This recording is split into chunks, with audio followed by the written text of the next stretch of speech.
Yalla ne leen yàlla may tawfiq.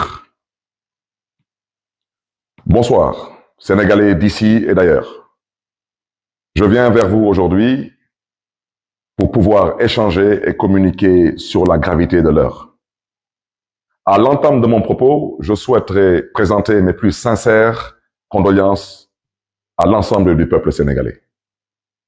Mais surtout, dire toute la peine qui nous anime en tant qu'acteur politique, mais en tant que citoyen sénégalais lambda. Chers concitoyens, l'heure est grave. Mais nous devons faire confiance au génie du peuple sénégalais. Nous avons toujours vécu des moments, certes incertains, mais nous avons toujours trouvé la force de nous relever et surtout l'intelligence pour pouvoir dépasser certaines situations. Aujourd'hui, je ne souhaiterais pas commenter cette parodie de justice qui a plongé le Sénégal dans cette situation chaotique et malheureusement incertaine. Nous avons toujours dit que la justice sénégalaise est à l'origine de quasiment tous les maux dont souffre actuellement le Sénégal. Cette justice, je ne parlerai pas de sa condamnation, parce qu'il n'y a pas de condamnation. Nous avons assisté à une volonté manifeste de vouloir verser dans une disqualification, voire une élimination d'un acteur politique de premier plan. Et je voudrais dire que nous sommes aujourd'hui au 3e, voire au 4e cas. Et ça ne peut plus continuer. Et l'objectif recherché dans cette parodie de justice, c'est de trouver les voies et moyens de créer les conditions d'organiser une sélection et non une élection en 2024, surtout concernant l'élection présidentielle qui est tant attendue par le peuple sénégalais. C'est la raison pour laquelle j'aurais souhaité interpeller directement Monsieur le Président de la République, Monsieur Macky Sall. Il n'y a pas de problème juridique concernant les hommes politiques. Ce qu'il y a aujourd'hui, c'est la volonté d'un homme qui est en train de s'abattre sur d'honnêtes citoyens, sur des leaders politiques qui n'ont peut-être commis qu'un seul crime, c'est de nourrir une ambition de servir leur pays. Et cela n'est pas honorable dans une démocratie qui se respecte. C'est la raison pour laquelle, Monsieur le Président de la République, je prends l'opinion nationale et internationale à témoin.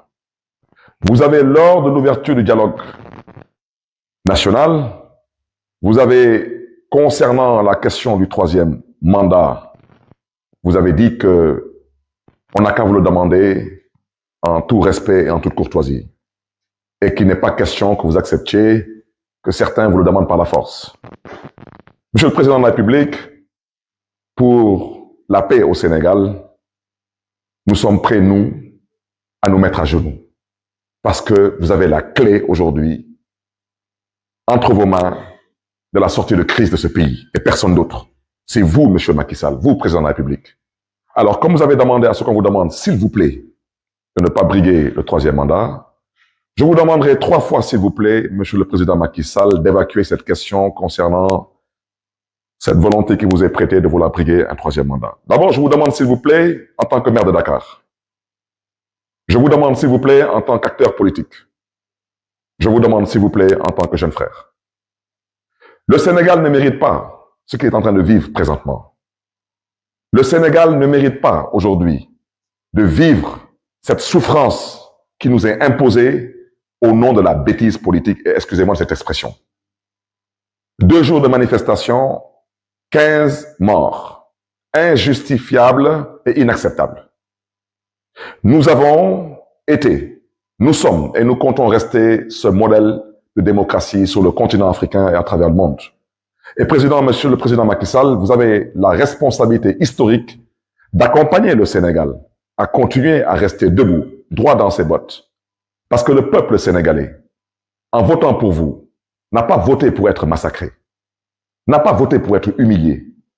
Le peuple sénégalais a voté pour vous en espérant pouvoir compter sur vous pour conduire le Sénégal vers un développement durable et viable. C'est la raison pour laquelle, Monsieur le Président de la République, je vous interpelle directement. Je vous invite à prendre vos responsabilités et à vous adresser au peuple sénégalais. Rassurez le peuple sénégalais.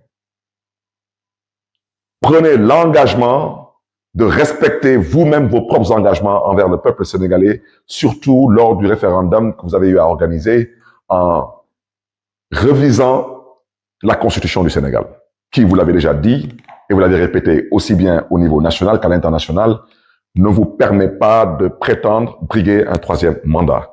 Parce que cette question, Monsieur le Président de la République, de votre volonté qui vous est prêtée, de vouloir briguer un troisième mandat, est à l'origine de tout ce qui se passe actuellement.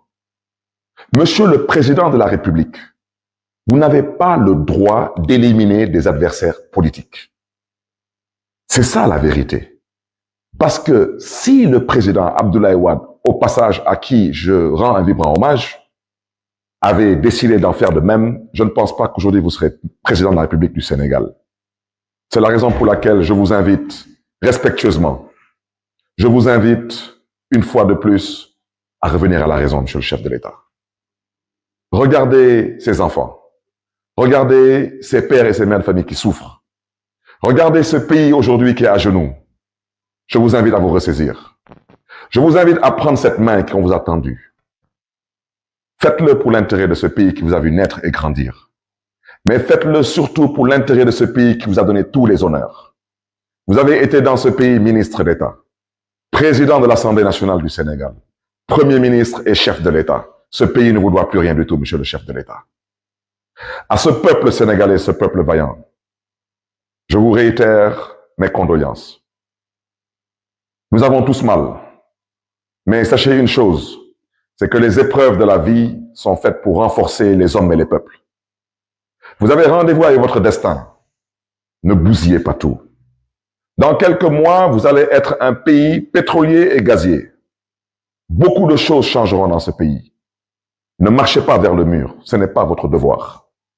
Faites preuve de tenue et de retenue, mais dans la fermeté et dans la dignité. Mais retenez ce que je vous dis.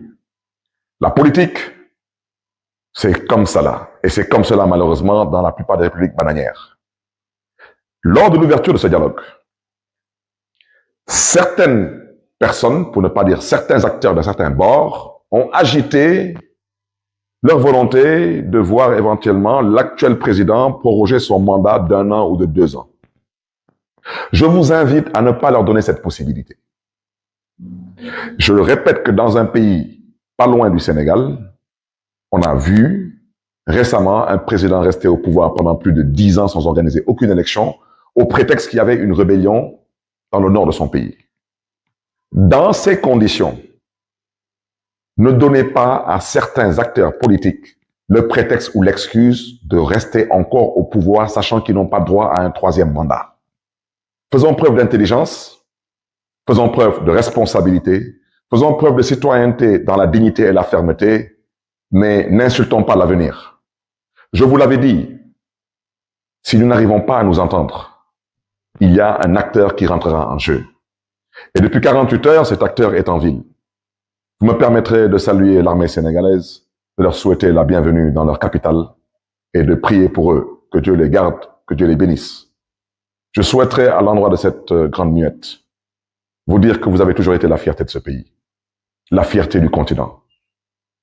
Je vous invite à rester à la place qui est la vôtre. Je vous invite à nous faire confiance et je vous invite au besoin à nous accompagner à trouver des solutions de sortie de crise. Mais je vous invite surtout à rester aux côtés du peuple sénégalais. Mais je vous invite, vous, peuple sénégalais, sachez que chacun doit rester à sa place et ce pays doit continuer à être dirigé par la grâce de Dieu, par des civils. Faisons preuve d'intelligence et je fais partie de ceux qui pensent aujourd'hui que le président de la République du Sénégal comprend la gravité de l'heure et comprend qu'il n'y a pas de place éventuellement pour un troisième mandat. Ne bousillons pas ce pays, ne détruisons pas ce pays, ne brûlons pas ce pays, il y va de notre responsabilité.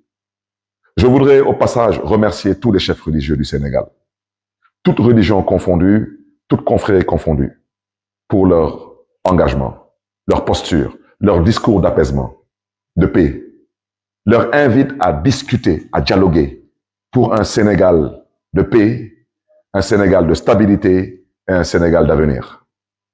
Et je ne terminerai pas mon propos en disant que je n'ai aucun doute qu'on saura nous relever le moment venu, sortir de cette impasse et comprendre que nous avons le devoir et la responsabilité historique de marcher vers l'essentiel.